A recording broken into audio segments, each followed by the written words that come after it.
पुण्यातील नसरापूर येथे 1 मे रोजी घडलेल्या घटनेत एका 65 वर्षीय व्यक्तीने घरासमोर खेळणाऱ्या चिमुकलीला गोठ्यात नेऊन तिच्यावर लैंगिक अत्याचार केला. यानंतर दगडाने ठेचून तिला निर्घृणपणे संपवलं आणि नंतर तिचा मृतदेह शेणाच्या ढिगाऱ्याखाली झाकून ठेवला. या अमानुष घटनेच्या निषेधार्थ आता राज्यभर संतापाची लाट उसळताना दिसत आहे. या पार्श्वभूमीवर रायगड जिल्ह्यातील कर्जत तालुक्यातील नेरळ परिसरातही या घटनेचे तीव्र पडसाद उमटले आहेत. नेरळ येथील ब्राह्मण समाजाच्या वतीने नेरळ पोलीस ठाण्यात जाऊन अधिकृत निवेदन सादर करण्यात आले. या निवेदनात संबंधित आरोपींवर कठोरात कठोर कारवाई करून त्याला फाशीची शिक्षा देण्यात यावी अशी मागणी करण्यात आली आहे. तसेच ही घटना केवळ एका समाजापुरती मर्यादित नसून संपूर्ण समाजाला हादरवून टाकणारी असल्याचे नमूद करण्यात आले.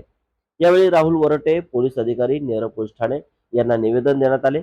नागरिकांच्या भावना लक्षात घेऊन पोलीस प्रशासनाने तातडीने योग्य ती कायदेशीर कारवाई करावी अशी अपेक्षा व्यक्त करण्यात आली.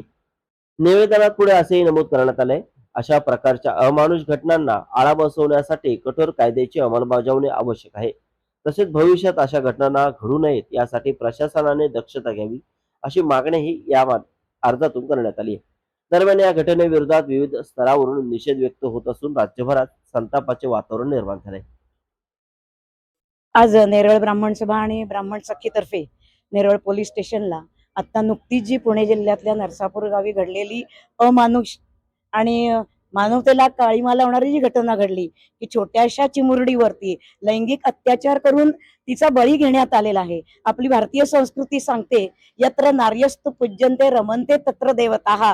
जिथे महिलेला मान आहे त्या देशामध्ये लक्ष्मी नांदत असते. आणि अशा देशामध्ये महिलांना आजकाल उघडपणे स्वतंत्रपणे फिरणं नामुष्कीचं झालंय. आणि म्हणून याच घटनेवरून यापुढे कोणत्याही नराधमाला अशा प्रकारची हिंमत होता कामा नये की कोणत्याही महिलेवर अशा प्रकारचा लैंगिक अत्याचार होणार नाही. म्हणून त्या नराधमाला जास्तीत जास्त कठोर शिक्षा देण्यात यावी असं आमचं निवेदन या ब्राह्मण सभेतर्फे आणि ब्राह्मण सखेतर्फे आज आम्ही देत आहोत.